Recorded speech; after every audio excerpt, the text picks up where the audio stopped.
Hello everyone. हम लोग विशिष्ट धर्म के बारे में बात कर रहे थे, जो कि धर्म के स्वरूप में दूसरे नंबर पे आता है। ठीक है, तो अब यहाँ पे बात ये आती है कि विशिष्ट धर्म को स्वधर्म भी कहा जाता है। अब आप लोग सोच रहे होंगे कि ऐसा क्या है कि इसे स्वधर्म कहा जाता है, तो यहाँ हम एक्सप्लेन करेंगे। यह एक विशेष व्यक्ति का अपना धर्म होता है, समान व्यक्तियों का समान धर्म नहीं। ध्यान दीजिएगा बेटा, विशिष्ट धर्म मतलब यहाँ पे कि प्रत्येक व्यक्ति का अपना एक कुछ धर्म होता है। ठीक है ना, अलग अलग काल परिस्थिति के अनुसार सबका अपना अपना एक काम होता है और उसे हमें पूरा करना होता है। ठीक है, तो यही बात यहाँ पे हम समझाना चाह रहे हैं, जो कि सामान्य धर्म में जो समान धर्म जो आता है वो सभी व्यक्तियों के लिए एक रूप से एक समान होता है, लेकिन विशिष्ट धर्म एक समय एक परिस्थिति में एक मनुष्य के लिए अलग अलग होता है। ज़रूरी नहीं, मतलब इसमें ये नहीं है कि आप सारे का एक जैसा ही मतलब कर्तव्य हो। आपको भी पता है, हम अपने घर में भी देखते हैं कि हमारे घर में जो हमारे परिवार के सदस्य होते हैं, हमारे माता पिता भाई बहन, ठीक है, दादाजी दादी जी और चाचा चाची, जितने लोग भी होते हैं फैमिली मेम्बर्स हमारे, उन सब के अलग अलग अपने काम होते हैं और सब लोग अपने अपने काम को करते हैं। ठीक है ना, जो पिताजी का काम है वो मम्मी नहीं कर सकती हैं, और जो दादाजी का काम है वो हम नहीं कर सकते हैं। सबके अपने अलग अलग काम होते हैं और उसका वो बहुत अच्छे से मतलब पालन करते हुए अपने काम को फुलफ़िल करते हैं। तो वही चीज़ यहाँ पे हम बताना चाह रहे हैं कि जो विशिष्ट धर्म है वो सबका अलग अलग विशेष परिस्थिति और समय के अनुसार होता है। ठीक है, तो ये था आपका विशिष्ट धर्म। अब यहाँ पे है कि विशिष्ट धर्म को स्वधर्म क्यों कहा जाता है। ठीक ना, तो आप लोग जान लीजिए बच्चों कि अनेक हिंदू धर्म शास्त्रों में विशिष्ट धर्म अथवा स्वधर्म को सामान्य धर्म की अपेक्षा अधिक महत्वपूर्ण बताया गया है, और इसलिए यह विधान है कि यदि किसी परिस्थिति में स्वधर्म और सामान्य धर्म में से एक का ही निर्वाह किया जा सकता है तो स्वधर्म को ही अधिक महत्व दिया जाना उचित होता है। इस संबंध में एक महत्वपूर्ण प्रश्न उठता है कि स्वधर्म का निर्धारण कैसे हो। क्या परिस्थिति के अनुसार व्यक्ति को स्वयं ही अपने धर्म निर्धारित कर लेने की छूट है? तो वास्तविकता यह है कि स्वधर्म के निर्धारण में व्यक्ति को अधिक स्वतंत्रता नहीं दी गई है, क्योंकि इससे तो पुनः संघर्षों में वृद्धि हो जाने की संभावना रहती है। यह स्वीकार किया गया है कि प्रत्येक व्यक्ति के विशिष्ट धर्म को जानने का साधन भी शास्त्र है। अनेक विद्वानों का विश्वास है कि वर्तमान समय में धर्म की प्रति बढ़ती हुई उदासीनता का प्रमुख कारण यह है कि व्यक्ति अपने विशिष्ट धर्म से परिचित नहीं होते हैं। राइट, कभी कभी होता है ना, हम लोग नहीं जान पाते कि हमारी ड्यूटीज़ क्या हैं, हमारे कर्तव्य क्या हैं और हमें करना क्या है। ठीक है ना, और जब बच्चों हमें अपने काम ही नहीं पता होंगे, हाँ, तो हम फिर जिस डायरेक्शन पे हम चल रहे हैं हम अपने उस डायरेक्शन से भटक जाएंगे, अपने टारगेट तक नहीं पहुंच पाएंगे। हम व्यवहारिक रूप से बात कर रहे हैं, इसीलिए हमारे जो धर्म है वो हमें विशिष्ट धर्म है वो हमें पता होने चाहिए। जैसे कि एक विद्यार्थी का क्या काम है बताइए? विद्यार्थी का काम है पढ़ाई करना, है ना। पढ़ाई करेगा तभी तो वो अच्छे अंकों से पास होगा, सफल होगा अपने भविष्य में। ठीक ना, और माता का कर्तव्य क्या है आप सबको पता है, मम्मी हम लोग कितनी देखभाल करती हैं घर में। पिता का कर्तव्य क्या है आपको पता है।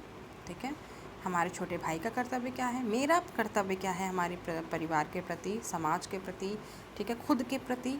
ठीक है, और अगर हम लोग इस कर्तव्य का पालन ना करें तो प्रॉब्लम्स होती है ना, होती है कि नहीं होती हैं। तो वही सारी चीज़ें हैं। तो सबके अपने अपने एक विशिष्ट धर्म होते हैं बेटा, और उसे करना ज़रूरी होता है। अगर हम अपने उस विशिष्ट कर्तव्य को ना फुलफ़िल करें तो उससे बहुत सारी प्रॉब्लम्स आ जाती हैं, बहुत सारी बाधाएं उत्पन्न हो जाती हैं। ठीक है ना, तो इसीलिए हम आप लोग को सरल शब्दों में यहाँ समझाएं विशिष्ट धर्म क्या होता है। ठीक है, अब विशिष्ट धर्म की प्रकृति जो है इसे कुछ प्रमुख स्वरूपों के आधार पर सरलतापूर्वक समझाता है। मतलब विशिष्ट धर्म में कुछ उसके प्रमुख स्वरूप की चर्चा की गई है, उसको हम लोग 1 बाय 1 देखेंगे बेटा। पहला जो आता है वर्ण धर्म। ठीक है ना, वर्ण धर्म आप लोग जानते ही हैं कि जैसा कि मनुस्मृति में कहा गया कि सामाजिक संगठन के दृष्टिकोण से हिंदुओं को 4 वर्णों में विभाजित कर दिया जाता है। ठीक, ब्राह्मण क्षत्रिय वैश्य और शूद्र, इन चारों वर्णों के अपने अपने काम बता दिए गए हैं। ठीक है, वो सब लोग आप लोग पढ़े होंगे, जानते होंगे। सॉरी। फिर दूसरे नंबर पे हम लोग आते हैं आश्रम धर्म पे। ठीक है, यहाँ पे प्रत्येक व्यक्ति द्वारा अपने लिए, दूसरे व्यक्तियों के लिए तथा संपूर्ण समाज के कर्तव्यों को पूरा करने के दृष्टिकोण से जीवन को 4 आश्रमों में विभाजित किया गया है। ये कौन कौन से हैं आश्रम? आश्रम बताइए, जो आश्रमों को 4 भागों में विभाजित किया गया, ये बताएं आप। याद आया? हाँ, ये हैं ब्रह्मचर्य आश्रम, गृहस्थ आश्रम, वानप्रस्थ आश्रम तथा संन्यास आश्रम। आपको पता है बेटा, ये जो 4 आश्रम बताया गया है, इन चारों आश्रमों में प्रत्येक आश्रम में व्यक्ति के एक विशेष धर्म कुछ इस तरह से निर्धारित जिससे वो अपने शारीरिक, नैतिक और आत्मिक विकास करके मोक्ष के अंतिम लक्ष्य को प्राप्त कर सकें। क्लियर है? ठीक है ना बेटा। अब हम लोग आते हैं तीसरे कुल धर्म पे। ठीक है, हमने 2 धर्म बताए जो विशिष्ट धर्म में आते हैं, वर्ण धर्म, दूसरा आश्रम धर्म, और तीसरा है आपका कुल धर्म। कुल धर्म में क्या है? भारतीय संस्कृति में कुल अथवा परिवार को सामाजिक व्यवस्था का केंद्रीय तत्व माना गया है। इस आधार पर कुल धर्म का तात्पर्य परिवार के सभी सदस्यों द्वारा दूसरे सदस्यों के प्रति अपने कर्तव्यों का पालन करना और परिवार की परंपराओं में निष्ठा बनाए रखना है। ठीक है, अब आपका हम चौथा राजधर्म के बारे में बताएंगे। महाभारत के अनुशासन पर्व में राजधर्म की व्यापक विवेचना की गई। ठीक है, राजा, क्योंकि समाज और धर्म का रक्षक माना गया है राजा को, इसलिए संपूर्ण सामाजिक व्यवस्था को संतुलित बनाने के लिए राजा के कर्तव्य दूसरे व्यक्तियों के धर्मों से बहुत भिन्न हैं। इस अर्थ में राजधर्म भी एक विशेष धर्म है। राजा का प्रमुख धर्म अपने शक्ति से, अपने शौर्य से शत्रु पर किसी भी उसके जब राज्य पे कोई भी संकट आए तो उसे पूरे वीरता के साथ अपने प्रजा की रक्षा करनी है। ये राजधर्म है। ठीक है, और इसी राजधर्म का पालन ना करने पर उसे शीघ्र ही वस्तुओं द्वारा नष्ट कर दिया जाता है, जो कि उसके समाज, उसके देश के लिए बड़ा घातक और उसकी प्रजा के लिए बड़ा घातक सिद्ध होता है। जो राजा अपने देश और धर्म की रक्षा करते हुए वीर गति पाता है, वह परम गति मोक्ष का अधिकारी होता है। ठीक, अब बेटा आते हैं हम लोग युग धर्म पे। युग धर्म में क्या बताया गया है? युग धर्म में बताया गया है कि मनुस्मृति, पराशर स्मृति और हिंदू धर्म इस तथ्य के प्रति जागरूक रहा है कि समय व्यतीत होने के साथ ही व्यक्ति के कर्तव्य में परिवर्तन हो जाना भी स्वाभाविक है। क्लियर है आपको? आप देखते हैं ना, आप पिछले मतलब कि पुराने आप उसमें जाइए, समाज में जाइए, पुरातन समाज में, और अभी आप भी अपने आधुनिक समाज को देखिए। यहाँ पे कितनी सारे चीज़ें चेंज हुई हैं। मतलब मनुष्यों के जो काम हैं, उनकी जो ड्यूटीज़ हैं, वो भी काफ़ी चेंज उसमें हुआ है। ठीक है, मतलब काल परिस्थिति के अनुसार सबके कर्तव्य बदलते रहते हैं। ठीक, इसी आधार पर यह स्पष्ट किया गया, सतयुग में तप धर्म, ठीक, त्रेता युग में ज्ञान धर्म, द्वापर युग में यज्ञ धर्म, ठीक, और कलयुग में दान धर्म सबसे अधिक महत्वपूर्ण है। तो ये युग धर्म बताया गया। फिर आता है छठा मित्र धर्म। हिंदू धर्म में मित्रता के बंधन को महत्वपूर्ण स्थान दिया गया है। इसलिए यहाँ तक विधान है कि यदि कोई व्यक्ति अपने बड़े भाई से भी मित्रता का भाव रखता है, तब उस पर भातृ धर्म की अपेक्षा मित्र धर्म पहले लागू होता है। ठीक, मित्र धर्म दोनों पक्षों को समान अधिकार देता है, जिसमें व्यक्ति की आयु, संपत्ति के आधार पर किसी प्रकार का भेद नहीं किया जा सकता है। फिर आते हैं बच्चों हम लोग 7वें पॉइंट पे, गुरु धर्म। धर्म के अंतर्गत गुरु को जहाँ ब्रह्मा, विष्णु और महेश के प्रतिरूप माना गया है, वहीं गुरु के धर्म भी निर्धारित किए गए हैं, जिनका समुचित रूप से निर्वाह किया जाना आवश्यक है। गुरु का सर्वप्रथम धर्म अहिंसा और त्याग के द्वारा ज्ञान का प्रसार करना तथा सर्वाधिकार संपन्न होने पर भी अधिकारों का त्याग करना है। ठीक,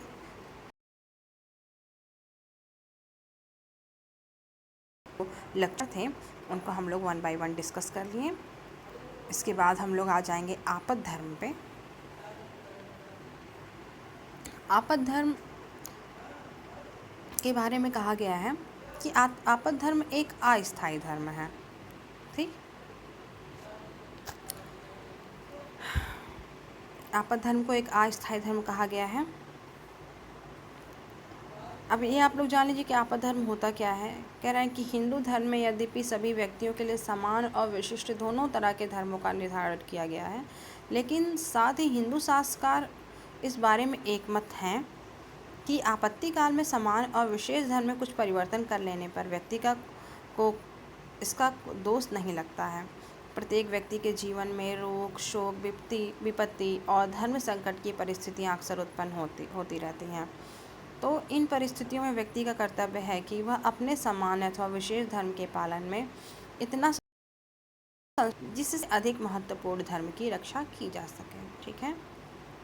इस प्रकार आपद धर्म का तात्पर्य दो बुराइयों में से एक को इस प्रकार से चुनना है कि धर्म के अधिक महत्वपूर्ण पक्ष की रक्षा की जा सके। ठीक है बच्चों, आपद धर्म भी एक अर्थ में विशिष्ट धर्म ही है। ठीक है। आपद धर्म के बारे में कहा जाता है कि आपद धर्म में व्यक्ति अपनी बुद्धि और विवेक के अनुसार धर्मगत नियमों में थोड़ा सा परिवर्तन भी कर लेता है। यही इसी धर्म की प्रमुख विशेषता है। ठीक। आपद धर्म के बारे में, इसके महत्व के बारे में श्री अरविंदो जी ने बड़े ही सुंदर शब्दों में व्यक्त करते हुए कहा है कि आपद धर्म के बारे में कहते हैं कि इस ज्ञान पर आधारित सभी सदकार्य भारतीय संस्कृति के अनुसार धर्म माने जा सकते हैं। इस धर्म की विशेषता न्यायपूर्ण जीवन, ठीक, आत्मसंस्कृति, पदार्थ के ज्ञान, जीवन तथा क्रिया सभी के प्रति उचित दृष्टिकोण अपनाना है। इस प्रकार प्रत्येक मनुष्य, प्रत्येक वर्ग, आत्मा, मन, जीवन तथा शरीर को प्रत्येक क्रिया का अपना एक विशेष धर्म होता है। तो ये आपका जो धर्म के 3 स्वरूप थे उसको हम लोगों ने 1 बाय 1 डिस्कस किया है बच्चों। इसके बाद हम लोग समान और विशिष्ट धर्म में अंतर देखेंगे। ठीक है। समान और विशिष्ट धर्म में अंतर आप लोगों को हमने कुछ पॉइंट्स में नोट किया है, यहाँ पे आप लोग देख सकते हैं स्क्रीन पे। तो इसको आप लोग बच्चों, ये तो आपको समझाने की दृष्टि से है, इसको आप लोग और भी मतलब वो कर सकते हो, इसमें अपने से भी कुछ चीज़ें आप लोग ऐड कर सकते हो अपने सुविधा के अनुसार। तो समान और विशिष्ट धर्म जो है बेटा, ये अक्सर आपके एग्ज़ाम्स में क्वेश्चन बनते हैं लघु उत्तरीय प्रश्न में, तो इसलिए हमने इसको यहाँ पे मेंशन करना ज़रूरी समझा है। तो इसको 1 बाय 1 देख लेते हैं कि समान धर्म का जो क्षेत्र होता है वो काफ़ी व्यापक होता है, जबकि विशिष्ट धर्म अपेक्षाकृत एक छोटे समूह अथवा एक विशेष सामाजिक स्थिति वाले व्यक्ति के लिए निर्धारित किया जाता है। समान धर्म की अपेक्षा विशिष्ट धर्म ज़्यादा महत्वपूर्ण होता है। समान धर्म एक मानवीय धर्म है जिसका संबंध मानवीय गुणों से है, जबकि विशिष्ट उपयोगितावादी होता है। ठीक। समान धर्म के नियम पूर्णतः स्थिर हैं, जिनमें किसी भी प्रकार का परिवर्तन नहीं किया जा सकता है। विशिष्ट धर्म के नियम में देश, काल, परिस्थिति के अनुसार कुछ परिवर्तन करने की छूट दी जाती है। समान धर्म का प्रमुख उद्देश्य ईश्वर तथा मोक्ष को प्राप्त करने की साधना करना है, जबकि विशिष्ट धर्म परलौकिक ना होकर लौकिक जीवन से अधिक संबंध है। तो बच्चों, ये आप लोगों का जितनी भी चीज़ें मैंने आपको बताई है यहाँ पे, स्टार्टिंग से धर्म से लेके धर्म की अवधारणा को लेकर के, धर्म के विभिन्न स्वरूपों को लेकर के, प्लस उसके बाद जो समान धर्म और विशिष्ट धर्म हमने अंतर बताया, ये सब बहुत मोस्ट इम्पॉर्टेंट है और इससे क्वेश्चन आपके एग्जाम्स में पूछे जाते हैं, जो कि श्योर एंड सर्टेन है। इसको आप लोग देख लीजिए, मेरे लेक्चर से तैयार कर, ये आपको काफ़ी हेल्पफुल होंगे। ठीक है। तो ये हमारा जो धर्म का टॉपिक था, यूनिट 1 का पहला चैप्टर था, वो कंप्लीट हो गया। आप लोग इसको रिवाइंड करके भी, रिवर्स पे डाल के भी देख सकते हैं अगर कोई बातें ना समझ में आई हो तो। बाकी हमने इसको बहुत सरलता से, बहुत आसान शब्दों में समझाने की कोशिश की है, जिसको आप लोग बहुत ईज़िली समझ सकते हो। ठीक है, धर्म को। तो ये हमारी धर्म की टॉपिक यहाँ पे कंप्लीट होती है। आप सभी का बहुत बहुत धन्यवाद।